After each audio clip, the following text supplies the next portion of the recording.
Brought to you by Agilus Diagnostics. Health test की बात आती है तो मैं भरोसा करता हूँ India's largest diagnostics company Agilus Diagnostics. खुद को टेस्ट करते रहो।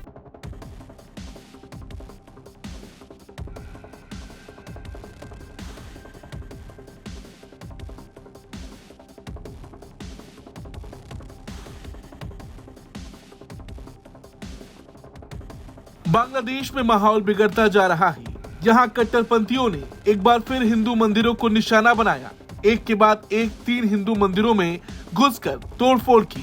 ये घटना बांग्लादेश के चटगांव में हुई है, जब जुमे की नमाज के बाद नारे लगाती कट्टरपंथियों की भीड़ ने 3 हिंदू मंदिरों में तोड़फोड़ की।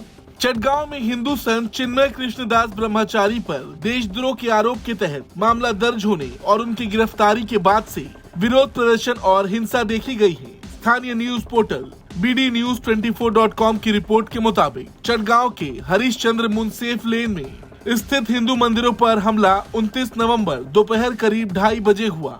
कट्टरपंथियों की भीड़ ने शांतनेश्वरी मातृ मंदिर, शोनी मंदिर और शांतनेश्वरी कालीबाड़ी मंदिर को निशाना बनाया। मंदिर अधिकारियों ने बताया कि नारेबाजी कर रहे कई 100 लोगों के एक समूह ने मंदिरों पर ईंट पत्थर फेंके, जिससे शोनी मंदिर और अन्य 2 मंदिरों के द्वार क्षतिग्रस्त हो गए।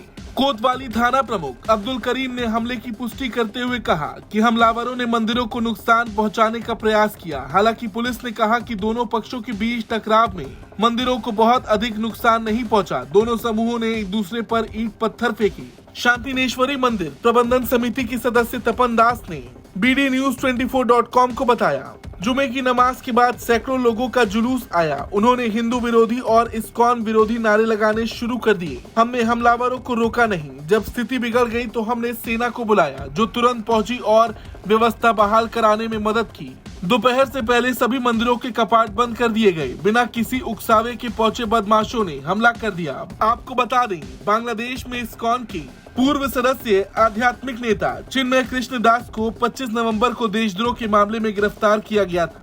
उन्हें चटगांव की अदालत ने जमानत देने से इनकार कर दिया था। राजधानी ढाका और चटगांव सहित बांग्लादेश के विभिन्न स्थानों पर हिंदू समुदाय ने चिन्मय कृष्णदास की गिरफ्तारी के विरोध में प्रदर्शन शुरू किया।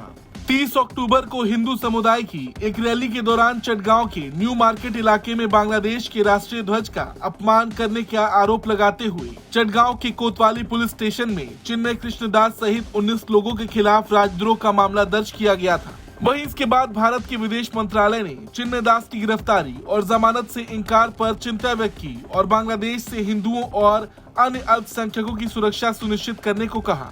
बांग्लादेश में लगातार हो रहे हिंदू विरोधी घटनाओं के कारण दोनों दक्षिण एशियाई पड़ोसियों के बीच राजनयिक विवाद पैदा हो गया है। भारत ने 29 नवंबर को एक बयान में कहा है कि बांग्लादेश में हाल के दिनों में हिंदू समुदाय के खिलाफ नफरती बयानबाजी, हिंसा की घटनाओं के साथ साथ मंदिरों पर हमलों के मामले बढ़े हैं। भारत ने इस मुद्दे पर गंभीर चिंता व्यक्त की है और कहा है कि बांग्लादेश में अंतरिम सरकार को सभी अल्पसंख्यकों की सुरक्षा की अपनी जिम्मेदारी निभानी चाहिए। विदेश मंत्री एस जयशंकर ने संसद को बताया कि भारत ने बांग्लादेश में माइनॉरिटीज के खिलाफ हिंसा की घटनाओं को गंभीरता से लिया है। उन्होंने कहा कि अल्पसंख्यकों सहित सभी नागरिकों के जीवन और स्वतंत्रता की रक्षा करना ढाका की प्राथमिक जिम्मेदारी है। दूसरी ओर बांग्लादेश ने 29 नवंबर को कोलकाता में अपने उप उच्चायोग पर हिंसक विरोध प्रदर्शन पर गहरी चिंता व्यक्त की और नई दिल्ली से भारत में अपने सभी राजनयिक मिशन की सुरक्षा सुनिश्चित करने का आग्रह किया है। ब्यूरो रिपोर्ट, भारत तक।